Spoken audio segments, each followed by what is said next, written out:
అందరికీ నమస్కారం. Welcome to Venky's hangout. మీరు 30 ఇయర్స్ ఏజ్ లోపున్న వాళ్ళ అయితే ఈ వీడియో ఖచ్చితంగా చూడండి. 30 ఏళ్ళు దాటడానికి ముందే ఈ తప్పుల్ని సరిచేసుకోండి. ఎందుకంటే 30 ఇయర్స్ అయ్యేసరికి మన జీవితంలోని 80% డెసిషన్స్ ఆల్రెడీ లాక్ అయిపోయి ఉంటాయి. Money, health, emotions, career, friendship ఇవన్నీ 25 నుంచి 30 ఇయర్స్ మధ్యలోనే డిసైడ్ అవుతాయి. కానీ చాలా మంది ఈ ఏజ్ లో చేసే ఒక 10 తప్పుల వల్ల తరువాత రీగ్రెట్ అవుతారు. అలాంటి 10 must know life changing facts ని ఈ రోజు వీడియోలో చెప్తాను. అయితే ఇది చెప్పడానికి నాకున్న అర్హత ఏంటి అన్నది మీ క్వశ్చన్ అయితే చెప్తా. మొదటిది, నేను ఆ ఏజ్ దాటొచ్చి చాలా కాలం అవుతోంది. రెండోది, వీటిల్లో కొన్ని తప్పులు నేను చేయటం వల్ల ఇప్పుడు చాలా సందర్భాల్లో బాధపడుతూ ఉంటాను. నా లైఫ్లో వెనక్కి ఛాన్స్ వస్తే నేను సరిదిద్దుకుందాం అనుకునే ఈ మిస్టేక్స్ ని ఇప్పుడు ఆ ఏజ్ క్రాస్ అవ్వక ముందే కొంతమందికైనా ఉపయోగపడుతుంది కదా అనే ఉద్దేశంతో ఈ వీడియో చేస్తున్నాను. అనుభవానికి మించిన అర్హత ఏముంటుంది చెప్పండి. సరే, ఇప్పుడు టాపిక్లోకి వెళ్ళిపోతే ఫస్ట్ పాయింట్, మీ హెల్త్ అనేది మీ బ్యాంక్ బ్యాలెన్స్ కన్నా పెద్ద ఎసెట్. 30 ఇయర్స్ దాటిన తర్వాత అన్ని నెమ్మదిగా మారతాయి. మన బాడీ మెటబాలిజం స్లో అవుతుంది. 20s లో బాడీ ఏదైనా తట్టుకుంటుంది, కానీ 30s లో అలా ఉండదు. ఇప్పుడు నేను బానే ఉన్నాను కదా, ఏం తిన్నా ఏం కావట్లేదు అంటే దాని అర్థం ఎప్పటికీ అలానే ఉంటుంది అని కాదు కదా. ఇప్పటి మన హ్యాబిట్స్ అనేవి మన ఫ్యూచర్ ని డిసైడ్ చేస్తాయి. కాబట్టి proper sleep, exercise, being hydrated, అలానే జంక్ ఫుడ్, స్మోకింగ్, ఆల్కహాల్ లాంటివి అవాయిడ్ చేయటం, ఇవన్నీ అస్సలు మరువకూడని, నెగ్లెక్ట్ చెయ్యకూడని విషయాలు. ఇక రెండో పాయింట్, డబ్బు అంటే లగ్జరీ కాదు, లిటరసీ. సంపాదన పెరిగితే ప్రాబ్లమ్స్ తగ్గవు. సరైన అవగాహన ఉన్నప్పుడు మాత్రమే ప్రాబ్లమ్స్ తగ్గుతాయి. మనకి ఎంత వస్తుంది అన్నది కాదు, అందులో మనం ఎంత ఇన్వెస్ట్ చేస్తున్నాం, ఎంత సేవ్ చేస్తున్నాం, ఎంత వేస్ట్ చేస్తున్నాం, ఈ లెక్కలు అనేవి మన భవిష్యత్తుని డిసైడ్ చేస్తాయి. ఫినాన్షియల్ ఫ్రీడమ్ అంటే డబ్బు ఎక్కువ సంపాదించడం కాదు, అవసరమైనప్పుడు డబ్బుల కోసం భయపడకపోవటం. ఇప్పుడే ఏమొచ్చిందిలే తర్వాత చూసుకుందాం అనుకుంటే ఒక విషయం గుర్తుపెట్టుకోండి, 30 ఇయర్స్ దాటిన తరువాత స్టార్ట్ చేసిన investment is equal to 50% lesser future value. Third point, skills feed you, not the degrees.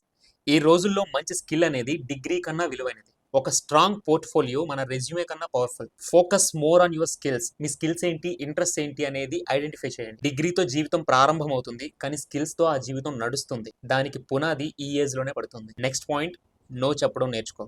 No చెప్పడం అంటే రూడ్ గా ప్రవర్తించడం కాదు, మన మెంటల్ పీస్ ని, టైం ని, గోల్స్ ని ప్రొటెక్ట్ చేసుకో. Saying no is a super power. 20s లో ఉండేటప్పుడు మన ఆలోచన ఎలా ఉంటుంది అంటే, నో చెప్తే అవతల వాళ్ళు హర్ట్ అవుతారేమో, బాధపడతారేమో అని అనిపిస్తుంది. కానీ నిజం ఏంటంటే, ఇలా ప్రతిదానికి ఎస్ చెప్పుకుంటూ పోతే నీ గ్రోత్ కి, మెంటల్ పీస్ కి నువ్వు నో చెప్పినట్టే. అంటే అసలు ఎవరికి హెల్ప్ చేయొద్దు అన్నది కాదు నా ఉద్దేశం, బట్ కొన్ని బౌండరీస్ పెట్టుకోవడం అనేది చాలా అవసరం. గుర్తుపెట్టుకోండి, ఈ బౌండరీస్ ని పెట్టుకోవడం సెల్ఫిష్నెస్ కాదు, సెల్ఫ్ ప్రొటెక్షన్. నెక్స్ట్ ది, రియాలిటీలో బ్రతకడం. ఈ టైంలో మన స్కూల్ ఫ్రెండ్స్, కాలేజ్ ఫ్రెండ్స్, మనం ఫస్ట్ పనిచేసిన కంపెనీలో ఉండే ఫ్రెండ్స్, ఒక్కొక్కరితో దూరం అవుతాం. ఇది మనమో లేదా వాళ్ళు చెడ్డవాళ్ళు అవడం వల్ల కాదు, మన జీవితం మారుతోంది కాబట్టి. కొన్ని రిలేషన్స్ సీజన్ వైజ్ ఉంటాయి, కొన్ని రిలేషన్స్ లైఫ్ లాంగ్ ఉంటాయి. దేన్నైనా యాక్సెప్ట్ చేయి, అంతేగాని ఇది వరకు ఫ్రెండ్స్ తో ఎంజాయ్ చేయాలి, టైం స్పెండ్ చేయాలి అనే మైండ్ సెట్ తో ఉండకూడదు. వయసుతో పాటు బాధ్యతలు కూడా పెరుగుతాయి, వాటిని అర్థం చేసుకోవడం చాలా మంచిది. నెక్స్ట్, ఫ్యామిలీతో టైం స్పెండ్ చేయడం. ఫ్యామిలీ టైం అనేది ఒక డే ప్లాన్ కాదు, ఒక life time investment. Friends, love, work ఇవన్నీ చేంజ్ అవుతాయి, కానీ ఫ్యామిలీ మాత్రం కాన్స్టాంట్ గా ఉంటుంది. సో ఎంత టైం వీలైతే అంత టైం ఫ్యామిలీతో స్పెండ్ చేయండి. మనం కెరీర్ లో బిజీగా ఉండటం వల్ల ఈ చిన్న విషయాన్ని మర్చిపోతాం. మనల్ని చిన్నప్పుడు స్కూల్ కి తీసుకెళ్లిన వాళ్ళు ఇప్పుడు డాక్టర్ దగ్గరికి వెళ్లే శక్తి లేక ఇంట్లో ఆగిపోతున్నారు. ఇప్పుడు పేరెంట్స్ ని ఇగ్నోర్ చేయడం, తర్వాత పశ్చాత్తాపడడం కన్నా ఇప్పుడు మనం వాళ్ళకి ఇచ్చే టైం చాలా పెద్ద గిఫ్ట్ అనే విషయాన్ని అర్థం చేసుకోండి. Comparison destroys the peace. వేరే వాళ్ళతోనో, వాళ్ళ లైఫ్ తోనో నిన్ను అస్సలు కంపేర్ చేసుకోవద్దు. లైఫ్ అనేది థంబ్ ఇంప్రెషన్ లాంటిది, ఏ ఇద్దరిది ఒకేలా ఉండదు. So never compare with anyone. నిన్ను నువ్వు పోల్చి చూసుకోవాల్సింది నిన్నటి నీతో. అప్పుడే నీ గ్రోత్ స్టార్ట్ అవుతుంది. ఈ కంపారిజన్ అనేది ఒక స్లో పాయిజన్ లాంటిది. సోషల్ మీడియాలో అందరూ హ్యాపీగా, రిచ్ గా, సెటిల్డ్ గానే కనిపిస్తారు, బట్ నిజం వేరే ఉంటుంది. కానీ మనకి పైకి కనబడే దాంతో కంపేర్ చేసుకుని మన లైఫ్ బాగాలేదు అనుకోవడం మాత్రం అసలు కరెక్ట్ కాదు. Next point, time is your real currency. 20s లో ఉండేటప్పుడు డబ్బు సంపాదించడం చాలా ఇంపార్టెంట్ అని అనుకుంటాం, కానీ దానికన్నా విలువైనది టైం.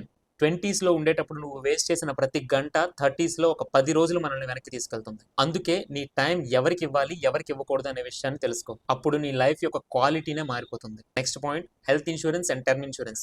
చాలా మంది ఇగ్నోర్ చేసే చాలా ఇంపార్టెంట్ పాయింట్ ఈ ఇన్సూరెన్స్. మనకి ఇప్పుడు ఏమవుతుందిలే, ఏజ్ ఇంకా తక్కువే ఉంది కదా, ఇంకో 10-15 ఏళ్ళు ఈజీగా ఏ టెన్షన్ లేకుండా బ్రతికేస్తాం, ఏమైనా అయితే అప్పుడు చూసుకోవచ్చు. ఇది చాలా సాధారణమైన ఆలోచన, కానీ గుర్తుపెట్టుకోండి, ఒక్క మెడికల్ ఎమర్జెన్సీ 24 గంటల్లో ఫ్యామిలీ యొక్క స్టేట్ నే మార్చేస్తుంది. 20s లో ఉండేటప్పుడు ఈ హెల్త్ ఇన్సూరెన్స్, టర్మ్ ఇన్సూరెన్స్ తాలూకా ప్రీమియం చాలా తక్కువ ఉంటుంది, అదే లైఫ్ టైం కంటిన్యూ అవుతుంది. 30s లోకి వెళ్ళిన తర్వాత దీన్ని ప్రారంభిస్తే ప్రీమియం అనేది చాలా ఎక్కువైపోతుంది. గుర్తుపెట్టుకోండి, ఇన్సూరెన్స్ అనేది ఎక్స్పెన్స్ కాదు, ప్రొటెక్షన్. ఈ టర్మ్ ఇన్సూరెన్స్ అనేది మన తర్వాత కూడా మన ఫ్యామిలీకి మనం ఇచ్చే ఒక సైలెంట్ ప్రామిస్. ఈ ఇన్సూరెన్స్ క్లెయిమ్ చేసుకునే అవసరం రాకూడదని కోరుకుందాం, కానీ ఇన్సూరెన్స్ తీసుకోవడం ఎంత అవసరం అనేది మాత్రం దయచేసి రియలైజ్ అవ్వండి. అండ్ చివరిది, మనం స్టార్ట్ చేయగలిగే ద బెస్ట్ ప్రాజెక్ట్ మన క్యారెక్టర్ ని బిల్డ్ చేసుకోవడం. Good communication, discipline, confidence and kindness, వీటన్నిటికీ 20s ఏజ్ ఒక ఫౌండేషన్. 30 years కి దగ్గర అవుతున్నాము అంటే మన అసలైన జీవితం ప్రారంభం అవడానికి ఫైనల్ వార్నింగ్ బెల్. కాబట్టి ఈ 10 విషయాలు ప్రాక్టీస్ చేస్తే 30sకి వచ్చేసరికి జస్ట్ సెటిల్ అవ్వడం కాదు, స్ట్రాంగ్ అవుతావు అండ్ స్టేబుల్ అవుతావు. అన్నింటికంటే ముఖ్యంగా నీకు నువ్వే ఒక ప్రౌడ్ అవుతావు. లైఫ్ లో ఏదైనా మార్చాలి అంటే అది ఈ రోజు నుంచే స్టార్ట్ చేయి. నిన్ను మార్చే పవర్ నీ డెసిషనే. ఇదండి ఈరోజు టాపిక్. ఇలాంటి మంచి మంచి విషయాలతో మళ్ళీ కలుసుకుందాం. కంటెంట్ నచ్చితే మీ ఫ్రెండ్స్తో షేర్ చేయండి. ఈ వీడియోకి ఒక లైక్ ఇవ్వండి. అలాగే మా ఛానల్ని సబ్స్క్రైబ్ చేసుకోండి. Thank you.